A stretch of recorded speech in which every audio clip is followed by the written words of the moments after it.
করিনি, ডাকাতি করিনি আমি আপনি চোরও বলছিলেন, ডাকাতও বলছিলেন, আপনি এটা করেছেন বাটপারি, এটাকে প্রতারণা বলা হয়। এই পথে কেন আসলেন? কি সমস্যা আপনার? বাটপারি করবে, চুরি করবে, যখন জেলে যায় দুই একজন আইনজীবী ভাইয়ের সহযোগিতায় এরা আবার জেল থেকে বেরিয়ে আসে। তাদের কামে হচ্ছে যে এরকম প্রক্রিয়া, অভিনব কায়দায় প্রতারণা, প্রতারকদের নতুন নতুন কৌশল। এই যে দেখতে পাচ্ছেন একটা মোটরসাইকেল, এই মোটরসাইকেলের একজন রাইডার আছে, তিনি যাত্রীদেরকে বিভিন্ন স্থানে পৌঁছে দেন। আর আমার পাশে দেখতে পাচ্ছেন একজন ব্যক্তি মাস্ক পরা আছে, তার পরিচয়টা বলছি। এই ব্যক্তিকে এই কথিত প্যাসেঞ্জার ভাড়া করেছে চট্টগ্রামের ভান্ডার শরীফে যাবে 800 টাকার বিনিময়ে। চট্টগ্রাম নগরের অলংকার মোড় থেকে সেখানে আপ অ্যান্ড ডাউন, অর্থাৎ যাবে আবার নিয়ে আসবে, এই কথা বলে 800 টাকা ভাড়া করে এই তারেক নামক ব্যক্তিকে এই মোটরসাইকেল যোগে নিয়ে এসেছে। এরপরে এই ব্যক্তি ওনাকে ভাইপো বানিয়েছে। আমি এখানে ভান্ডার শরীফে আসছি, ওখানে কেন গেছে, অর্থাৎ হয়তো উনি হয়তো ওখানে প্রার্থনার জন্য গেছে, যে কোনো একটা উদ্দেশ্যে গেছে। দুই ব্যক্তি নামাজ কালাম পড়েছে, পরে বলে যে চলেন আমরা ভাত খেয়ে নিই। ওনাকে ভাত খেতে বসিয়েছেন। ভাত খেতে বসার পরে কি বলছে জানেন? যে আমি খেয়েছি, আপনি খান। ওনাকে ভাত খেতে বসতে দিয়ে বলছে আপনার ফোনটা একটু দেন, আমার মোবাইলে ব্যালেন্স শেষ, মোবাইলটা দেন, মোবাইলটা দেন, মোবাইলে আমার ব্যালেন্স নেই। এই কথা বলে উনি একটু ফোনে কথা বলছেন, এই যা যা বলার আছে। আবার একটু বলছেন হ্যাঁ আপনি খান, আমি আছি।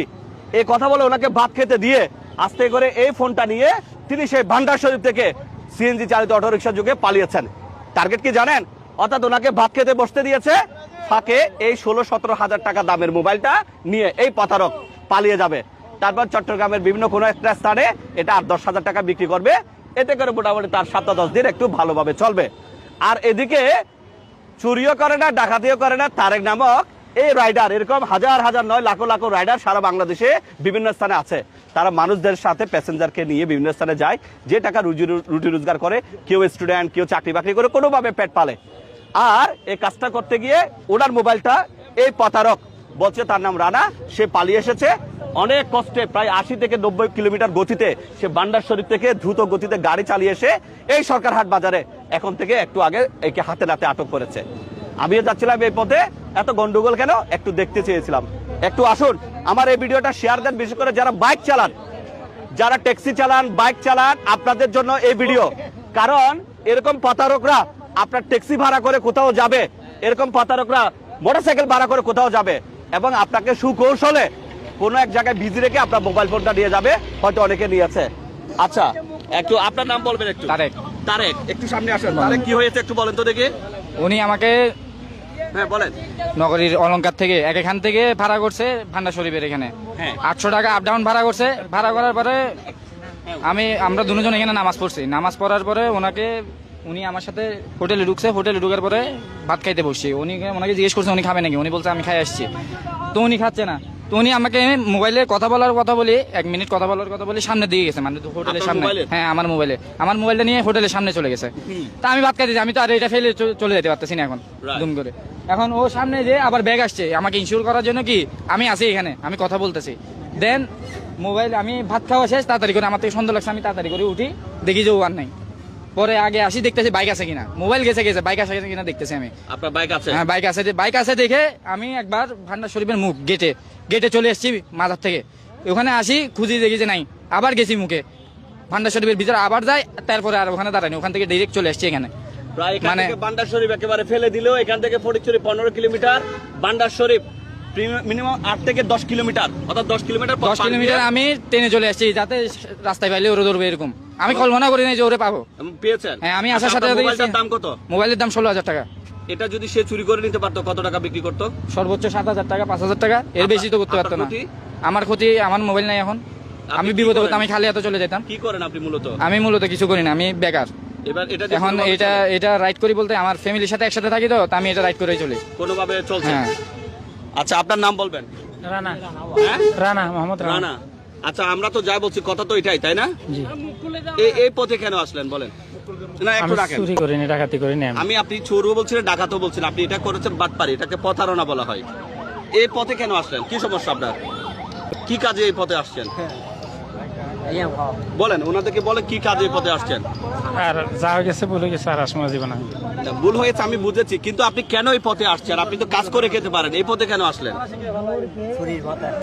আমার অপরাধ হয়েছে। হ্যাঁ অপরাধ হয়েছে আমার। এই মোবাইলটা একটু রাখেন, এই মোবাইলটা বিক্রি করলে কত টাকা পেতেন?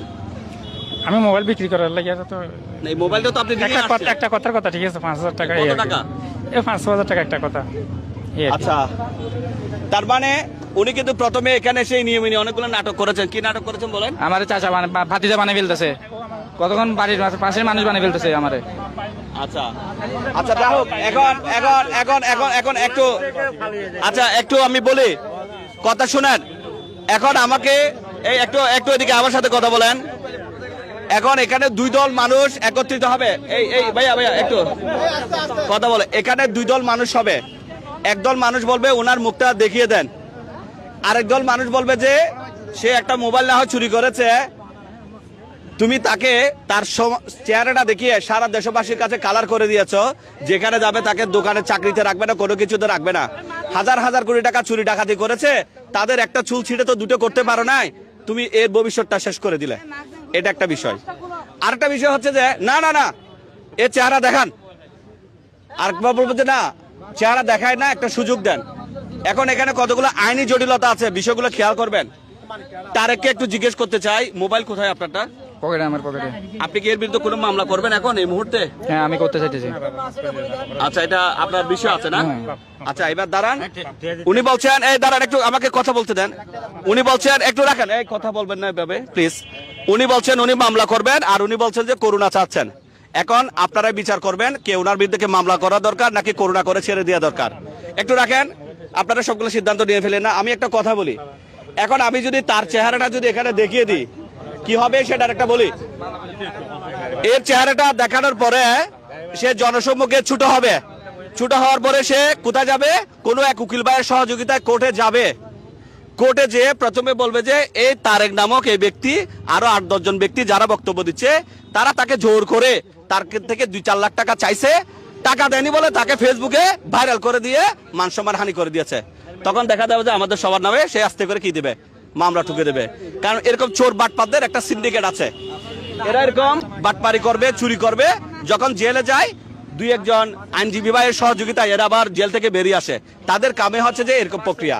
তো আপাতত একটু রাখেন, আপাতত নিরাপত্তার স্বার্থে, নিজের পার্সোনাল সেফটির স্বার্থে আমি তার ছবি দেখাচ্ছি না এখানে। কারণ ফেসবুকে আমি যে মাত্র ছবি দেখাবো, যে বললাম দুই পক্ষ, এক পক্ষ বলবে যারা হাজার কোটি টাকা চুরি ডাকাতি করেছে তুমি তাদের ছবি দেখাতে পারো নাই, আর ছোটখাটো একটা চুনোপুটি পেয়েছো তাকে তুমি ভাইরাল করে দিয়েছো, এটা একটা পক্ষ। আরেকটা পক্ষ বলবে যে না আপাতত তাকে একটা সুযোগ দেওয়া যাক। সুযোগ দেবে কি দেবে না জনাব তারেক সাহেব সিদ্ধান্ত নেবেন, সুযোগ দেবে কি দেবে না ওনারা সিদ্ধান্ত নেবেন। তবে আমার প্রাথমিক আমার ব্যক্তিগত প্রোটেকশনের জন্য তার ছবি আমি এখানে দেখাচ্ছি না। আবার আবার এটাও ঠিক, এই ভিডিও কেন করলাম তাহলে এবার বুঝে নেন। ভিডিওটা করার পেছনে কারণ হচ্ছে যে আপনার মতো এরকম বাইকার্স কতজন ভাই আছে? অনেক অনেক অনেক ভাইরা আছে। হ্যাঁ। আপনি প্রতারণা শিকার আগে কখনো হয়েছে নাকি প্রথমবার হচ্ছে? প্রথমবার। এখানে অনেকে কমেন্ট করবেন এ ধরনের প্রতারণা দেশের হর হামেশা অনেক জায়গায় হচ্ছে, অনেকে হয়তো লজ্জায় বলছেন না। তাই আমি আপনারা যারা মোটরসাইকেল চালান আপনাদের প্রতি আমি অনুরোধ জানাবো, যারা ট্যাক্সি চালান তাদের প্রতি অনুরোধ জানাবো, আপনাকে এ ধরনের প্রতারণা এরা করতে পারে। তাই যে কোনো যাত্রী যে কোনো জায়গায় নিয়ে যাবেন, জেনে শুনে বুঝে নিয়ে যাবেন, এ তারেক ভাইয়ের মতো যাতে প্রতারিত না হন। আজকে যদি তারেক ভাই প্রতারিত হতো, ওনার 16,000 টাকার মোবাইল যেত, উনি আবার নতুন করে একটা মোবাইল পেতেন না, হয়তো এমনও দেখা যেত উনি ভেঙে পড়তেন। তো আসুন আমরা ভিডিওটা শেয়ার করে ওনার ছবি না দেখানোর জন্য আমি করজোরে ক্ষমা চাচ্ছি। কারণ আমি যদি আপনাদের আবেগে সাথে গা ভাসিয়ে যদি তার ছবি দেখাই, আমি জানি ডেফিনেটলি সে কাল পরশু কোন এক আইনজীবী ভাইয়ের সহযোগিতায় সে আমাদের নামে মামলা করে দেবে। তো আমাদেরও বাঁচার একটা বিষয় আছে। আরেকটা বিষয়, তারেক ভাই যদি তার বিরুদ্ধে মামলা করে যদি তাকে যদি কোর্টে পাঠায়, তার একটা ছবি রাখবো, তখন তাকে নিয়ে কথা বলবো। অনেকগুলো আইনি জটিলতা আছে। তো যাই হোক, আপনার মতো যারা গাড়ি চালায় তারাও তো এরকম প্রতারিত হতে পারে, হচ্ছে তো। তো তাদেরকে কি বলবেন, তাদের দেশে কি বলবেন আপনি? তাদের এখানে বলার ভাই কিছু নাই, মানে সচেতন হওয়ার জন্য সচেতন হওয়ার জন্য এটা বলবো যে ভাড়া করার সময় যাতে কি ক্লিয়ার কাট করে নেয়, ছাড়ে না, প্যাসেঞ্জারকে যাতে সাথ থেকে না ছাড়ে না ছাড়ে। অথবা এমন কি করা যায়, কোন প্যাসেঞ্জারের ছবি কি আগে থেকে তুলে নিয়ে যেতে পারেন আপনারা চাইলে? এটা তো আমরা করি না। আচ্ছা যা হোক, তো বাইকার্স ভাইয়েরা আপনারা আপনাদের যেটা সুবিধা হয় সেটা করবেন। ভিডিওটা শুধুমাত্র আপনাদের জন্য, কারণ এরা এই ঘটনা ঘটাতে পারে। আর ঘটনাটি ঘটেছে চট্টগ্রামের নাজিরহাট, ওখানে সেখানে ভান্ডার শরীফে যাওয়ার সময় যে বলেছে যা যা ঘটনা ঘটেছে তা, আর সরকার হাটে সে ধরা খেয়েছে, বাকি বিষয়টা ওনারা সিদ্ধান্ত নেবেন। ভিডিওটি শেয়ার করে চাইলে জনসচেতনতায় এগিয়ে আসতে পারেন। আসসালামু আলাইকুম।